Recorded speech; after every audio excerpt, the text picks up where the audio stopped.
पढ़ाई करते टाइम फालतू के विचारों को दिमाग से बाहर निकालकर कैसे अपनी पढ़ाई में 100% कंसंट्रेट करें, ये पूरा का पूरा वीडियो इसी टॉपिक पे है। और चाहे आप कोई सी भी पढ़ाई कर रहे हो या कोई सा भी काम कर रहे हो जहां पर आपको दिमाग लगाने की जरूरत है, उस हर जगह पे ये वीडियो आपको कंसंट्रेट करवा के छोड़ेगा। विदाउट वेस्टिंग योर टाइम शुरू करते हैं मेन टॉपिक। बस कंडीशन एक ही है कि इस वीडियो को बहुत ही बारीकी से समझने की जरूरत है। इसमें ऐसी बहुत सारी बातें हैं जिनको आपको बारीकी से समझना है। तो मेरी आपसे रिक्वेस्ट है कि इस वीडियो को फॉरवर्ड भी ना करें, स्किप भी ना करें और मेरा एक एक वर्ड लास्ट तक सुनते रहें। लाइक शेयर उतना जरूरी नहीं है मेरे लिए, बस आप अपने फायदे के लिए इसको लास्ट तक देखो। तो बात करते हैं कंसंट्रेशन की। कंसंट्रेशन क्या होता है? The ability to give all of your attention to something. आपका जितना थॉट प्रोसेस है उसको एक ही चीज पर पूरी तरह से लगा पाने की क्वालिटी, ये अपने को प्राप्त करना है ताकि हम पढ़ाई ठीक से कर सकें, अपना काम ठीक से कर सकें। लेकिन कैसे? जब भी आप कंसंट्रेट करना चाहते हो तो आपको कंसंट्रेशन का ही एक दूसरा भाई जो कंसंट्रेशन का दुश्मन है उसको भी साथ साथ में समझना पड़ेगा और उसका नाम है डिस्ट्रैक्शन। ध्यान से सुनना मेरी बातों। जब आप अपनी थॉट प्रोसेस में आपके सारे डिस्ट्रैक्शंस निकाल दोगे तो उस दिन से आप 100% कंसंट्रेट करने को तैयार हो जाओगे। इसलिए मैंने कंसंट्रेट करने के तरीके को समझाने के लिए दो हिस्सों में बांटा है। फर्स्ट इज अपने विचारों से सभी डिस्ट्रैक्शंस को दूर करना, एंड सेकंड पार्ट इज जब डिस्ट्रैक्शंस चले जाएं तो फिर कंसंट्रेशन पे कैसे ध्यान दें। और ये दोनों के दोनों पार्ट्स इसी वीडियो के अंदर है। तो पहले भगाते हैं डिस्ट्रैक्शंस को। तो जिस तरह से कंसंट्रेशन का मीनिंग होता है कि एक ही चीज पर पूरा ध्यान लगाने की कैपेसिटी, उसी कंसंट्रेशन के दुश्मन डिस्ट्रैक्शन का मीनिंग होता है कि ऐसी चीजें जो आपके उस मेन काम से, पढ़ाई से आपका ध्यान भटकाती है। और ये डिस्ट्रैक्शंस दो प्रकार के होते हैं। एक को कंट्रोल करना बड़ा आसान है, लेकिन दूसरे तरह के डिस्ट्रैक्शन को कंट्रोल करने के लिए आपको थोड़ी सी समझदारी से काम लेना है। थोड़ी देर में मैं आपको ये चीज बताऊंगा। तो पहले तरीके का जो डिस्ट्रैक्शन है वो है एक्सटर्नल, आपके चारों तरफ का डिस्ट्रैक्शन जिसको कंट्रोल करना बहुत आसान है। दूसरे तरीके का डिस्ट्रैक्शन है आपका इंटरनल डिस्ट्रैक्शन, जिसको भैया कंट्रोल करना थोड़ा ट्रिकी है, लेकिन मजा आएगा इसमें। तो एक्सटर्नल डिस्ट्रैक्शन कौन से होते हैं? जैसे मान लो आप एक जगह बैठ करके पढ़ाई कर रहे हो, दूसरे रूम में टीवी चल रहा है, आपको डिस्टर्ब हो रहा है, आप उठ के गए, टीवी आपने बंद कर दिया, आपका जो एक्सटर्नल डिस्ट्रैक्शन है वो वहीं पर खत्म हो गया। आपके मोबाइल पर मान लो बार बार नोटिफिकेशन आ रहे हैं, आपने उसका डेटा ऑफ कर दिया और साइलेंट करके दूर रख दिया, वहीं पर आपका जो एक्सटर्नल डिस्ट्रैक्शन है वो खत्म हो गया। बहुत इजी है एक्सटर्नल डिस्ट्रैक्शन को कंट्रोल करना। अब आते हैं इंटरनल डिस्ट्रैक्शन पे। उसने मुझे धोखा दे दिया, उससे मेरी लड़ाई हो गई, या उससे बात करने का मन करता है 5 घंटे, या आपको किसी ने डरा दिया, एग्जाम का डर लग रहा है, सपने पे सपने देखे जा रहे हो बैठे बैठे, पछतावा हो रहा है कि मैंने टाइम बर्बाद कर दिया। यानी कि आपके जो विचारों की सुनामी है ना, वो है आपका डिस्ट्रैक्शन। इसलिए आपको अपना थॉट प्रोसेस है ना वो चेंज करना पड़ेगा। अब वो कैसे करोगे? इस वीडियो का सबसे मेन बिंदु यहीं पर है। आपके दोनों हाथों में 2 ऑप्शन है, डिसीजन आपके हाथ में है। एक तो यह है कि आपके साथ जो भी जिंदगी में, पास्ट में जो कुछ भी हुआ, जो कुछ भी आपके साथ आज हो रहा है, जिसकी वजह से आपके विचार इधर उधर हो रहे हैं, आपके विचार उधर जाते हैं, या तो आप उसको लेकर के बैठे रहो, क्योंकि पास्ट और फ्यूचर ऐसी चीज है जो केवल विचारों में एग्जिस्ट करती है, एक्चुअल में नहीं होती। वो जब हम पास्ट में थे तो वो हमारा उस टाइम का प्रेजेंट था, और जिस फ्यूचर के बारे में हम ख्यालों में खोए रहते हैं वो जब तक हमारे पास में आएगा वो भी प्रेजेंट में बदल चुका होगा। तो अगर आपको पास्ट और फ्यूचर में पेंडुलम की तरह ऑसिलेशन करते रहना है तो वो आप कर सकते हो। इस साल, अगले साल, 5 साल, 10 साल, पूरी जिंदगी भर आप दुनिया को ब्लेम करते रहो, लफड़े पालते रहो, दूसरों के बारे में सोचते रहो, आपकी मर्जी है। आप जहां होना आज वहीं पे रह जाओगे। दूसरा ऑप्शन यह है आपके पास जिसमें सॉल्यूशन है। ध्यान से सुनना उसको। आपकी लाइफ में आज जिस भी तरह का डिस्ट्रैक्शन है, डिस्टर्बेंस है, internal distraction, emotional distraction, mental distraction, वो आपकी लाइफ में आपकी थॉट्स में कैसे आया?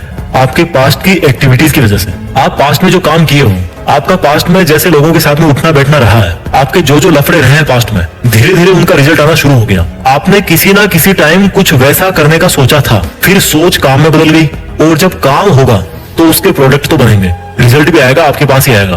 तो आपको ये सोचना है कि आज आपका मन जिस भी वजह से भटक रहा है या पढ़ाई में फोकस नहीं कर पा रहे हो, वो सब आपकी लाइफ में जो कुछ भी आज तक हुआ उसके बेस पर ही आपके पास में आया है। इसलिए आज आप जो कर रहे हो उसके रिजल्ट के लिए कल आपको तैयार रहना पड़ेगा। तो इस तरह से आपके जो फ्यूचर के डिस्ट्रैक्शंस हैं वो कम हो गए, क्योंकि आपकी थॉट बदल गई कि भाई मुझे फालतू की चीजें नहीं सोचना, क्योंकि अगर मैं आज फालतू की चीजें सोचूंगा तो इसका असर मेरे आने वाले कल पे पड़ेगा। और जो ऑलरेडी आपकी लाइफ में डिस्ट्रैक्शंस हैं किसी रिलेशनशिप की वजह से, उसके बारे में आपको ये सोचना है कि जो भी हो रहा है उसका रिस्पॉन्सिबल मैं हूँ, मेरा जो ध्यान भटक रहा है उसका रिस्पॉन्सिबल मैं हूँ। और जब मैं खुद रिस्पॉन्सिबल हूँ तो मैं खुद को माफ भी कर सकता हूँ, क्योंकि आज तक जो भी हुआ वो तो भाई मैं नहीं बदल सकता। आज तक मान लो मेरे मार्क्स कम आए, मैं फेल हो गया, पापा ने मुझे डांटा, उसने मेरे साथ चीट किया, उसको तो मैं बदल नहीं सकता। तो उसके बारे में सोचने का कोई फायदा नहीं है, मुझे उसके बारे में सोचना भी नहीं है। Forgive yourself for all your mistakes. जो आज आपके डिस्ट्रैक्शंस है ना, वो एक के ऊपर एक करके, एक के ऊपर एक, एक के ऊपर एक, काफी लंबे टाइम से इकट्ठे होते जा रहे हैं। तो अब उसको और ज्यादा बढ़ने से रोकना है और आपको अपने मन में ये निश्चय कर लेना है कि अब मैं अच्छा काम करूंगा, अपने काम से काम रखूंगा, मेरे सभी इंटरनल डिस्ट्रैक्शंस को मैं कंट्रोल कर सकता हूँ। इस तरह से आपको अपने मन को समझाना है और जब आप डेली ऐसा करोगे, ऐसा सोचोगे, तो आपके जो इंटरनल डिस्ट्रैक्शंस है ना, वो ऑटोमेटिक कम होते जाएंगे। और जब हम डिस्ट्रैक्शंस को कम कर लेते हैं, उसके बाद में बात आती है कि भाई अब कॉन्सेंट्रेट कैसे करें। जब आपके डिस्ट्रैक्शन कम हो जाएंगे तो आप सोचो कि अब आज मैं जो काम करने जा रहा हूँ वो परिणाम स्वरूप मेरे पास वापस तो जरूर आएगा। तो कुछ भी हो जाए, अब मैं अपना जो थॉट सिस्टम है ना, उसको केवल और केवल पढ़ाई में ही लगाऊंगा, अपने काम में ही लगाऊंगा। जब कभी आपकी लाइफ में कोई डिस्ट्रैक्शन होगा या उसके होने की संभावना हो, तो उस पहली संभावना पे उसको ब्लॉक कर दो, उसको हटा दो वहां से। उसको इतना बड़ा मत होने दो कि वो कल को आपका ध्यान भटकाए। कई बार आपको ऐसा लगता होगा कि यार इस चीज से तो मेरे कंसंट्रेशन में कोई असर नहीं पड़ने वाला, लेकिन एक्चुअल में वही चीज कितनी खतरनाक है आपका ध्यान भटकाने के लिए, वो आपको भी नहीं पता। आपको उसकी लत लग जाती है और किसी भी चीज की लत लगना बहुत गंदी बात है, एक्सेप्ट मेहनत करने की लत के। हमेशा एक चीज याद रखो, जब भी आपको कॉन्सेंट्रेट करने की जरूरत हो या जब भी आपका ध्यान भटक रहा हो कि आपको फालतू की चीजों के बारे में सोच के, फालतू की टेंशन लेके या फालतू में ख्याली पुलाव बना के क्या फायदा है। ख्याली पुलाव का मतलब जानते हो? जो चीज रियल में नहीं हो सकती। जैसे मान लो काश यार उस दिन ऐसा नहीं हुआ होता या उस दिन मैं ऐसा नहीं किया होता। अब ये जो स्टेटमेंट है ना, काश मैंने उस दिन ऐसा नहीं किया होता, आप यार उसमें क्या कर सकते हो? क्या आप पास्ट में जाकर के उस काम को दोबारा कर सकते हो, बदल सकते हो? नहीं कर सकते। अब मैं 2 मिनट कुछ ऐसी बातें आपको बोलूंगा जिनको आपको हमेशा अपने आप को याद दिलाना है।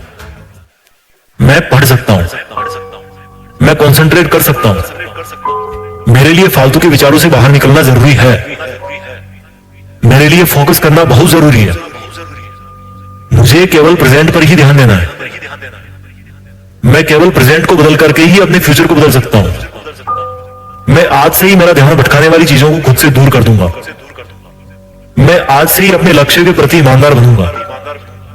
जो फल मुझे चाहिए उसके लिए मुझे अपने नकारात्मक विचारों से बाहर निकलना बहुत जरूरी है। मैं पढ़ सकता हूं, बहुत अच्छी पढ़ाई कर सकता हूं, बहुत अच्छा कंसंट्रेशन कर सकता हूं और अब मैं ये करके दिखाऊंगा। दोस्तों मैं जल्दी से इस वीडियो को समराइज कर देता हूं। आपको कंसंट्रेट करने के लिए अपनी लाइफ के डिस्ट्रैक्शंस को हटाना पड़ेगा और डिस्ट्रैक्शंस 2 तरीके के होते हैं, इंटरनल एंड एक्सटर्नल। एक्सटर्नल को आप तुरंत कंट्रोल कर सकते हो, लेकिन जो इंटरनल डिस्ट्रैक्शंस है आपके, उनको कम करने के लिए आपको अपने आप को पास्ट और फ्यूचर के विचारों से आजाद करना पड़ेगा। आपको समझना पड़ेगा कि क्यों आपका वर्तमान में ना रहना आपकी जिंदगी बर्बाद कर सकता है। और ऐसा सोच करके उसके बाद में आपको अपने हर एक तरह के जो डिस्ट्रैक्शंस हैं उनको एक के बाद में एक कंट्रोल करके आपको एक पॉजिटिव एटीट्यूड के साथ में अपना काम शुरू करना है और पढ़ाई करनी है। आप जरूर फोकस कर पाओगे। आई होप आपको ये टेक्निक्स अच्छी लगी होगी। Thank you so much. जय हिंद, वंदे मातरम।